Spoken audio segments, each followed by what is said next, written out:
For years, there's been this corner of the internet just absolutely captivated by a story that, well, it completely blurs the line between reality TV, real-life tragedy, and some kind of bizarre performance art.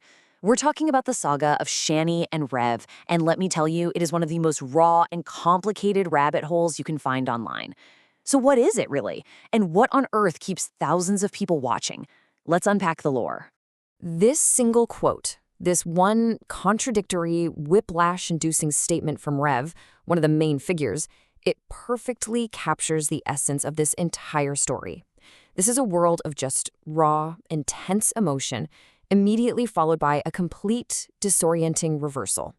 1 second, a relationship is over. The next, it was a joke. That right there, that's the chaotic energy we're going to be exploring. All right, so to make any sense of this chaos, here's how we're going to break it down. First, we're going to look at what people call the internet train wreck phenomenon itself. Then we'll meet the people at the center of it all, Shanny and Rev, and decode their almost predictable cycle of conflict. We'll also meet the entire universe of supporting characters they've pulled into their orbit. And finally, we'll ask that really big question. What does our fascination with all this say about us?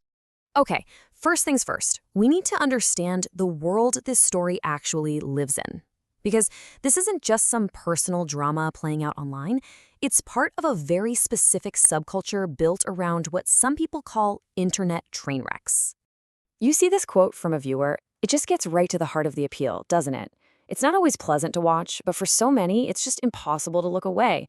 And that feeling, that gruesome fascination, is what has fueled this massive community of commentators and speculators for years and years. So to really understand this world, you need to know a key piece of internet slang, lolcow. Now, it's a pretty controversial term, but it describes people who broadcast their often chaotic lives, and in doing so, they attract this whole ecosystem of viewers who watch, document, and often ridicule their behavior. In the eyes of this community, Shanny and Rev are prime examples. And look, this is not a new thing. Shanny and Rev have been putting their lives online for the better part of a decade. But what's really crucial to get here is that the audience isn't just passively watching. No way.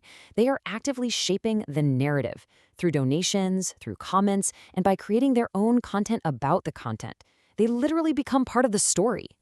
So now that we have the context, let's actually meet the two people at the absolute center of this storm, Shanny and Rev. The online community has pretty much cast them in these two main roles. On one side, you have Shanny, who is seen as the performer. She's known for these dramatic live streams and is often accused of manipulation. On the other side is Rev, whose real name is Jason. He's framed as the enabler. He's an admitted alcoholic who has for a long time funded their lifestyle and is seen by pretty much everyone as being deeply codependent. This quote from a longtime commentator really highlights the community's view of Shanny. The argument basically is that her core personality hasn't really changed over the years, just her circumstances. This idea of a consistent, unchanging character is a huge part of the saga's lore. And for Rev, this analysis gets at the community's main theory about their relationship dynamic. The narrative you'll hear is that he was uniquely vulnerable when he met Shanny, and that their bond is built on this really complex, almost maternal kind of dependency. For a lot of viewers, this is the key to understanding why he stayed in the situation for so long.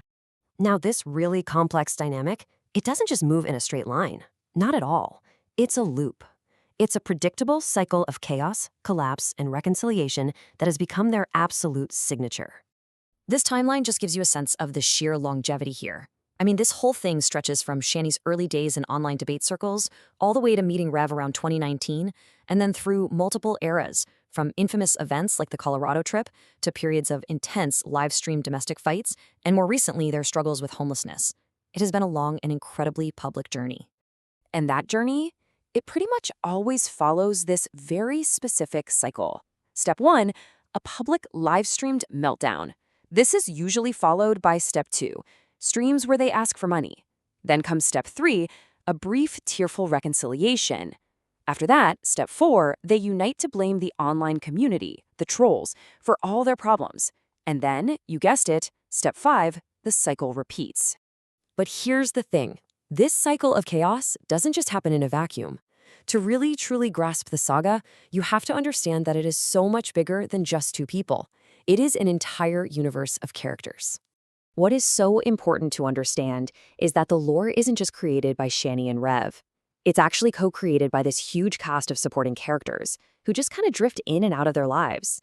And maybe most importantly, it's curated by dozens of YouTube reaction channels that archive, dissect, and broadcast commentary on their every single move.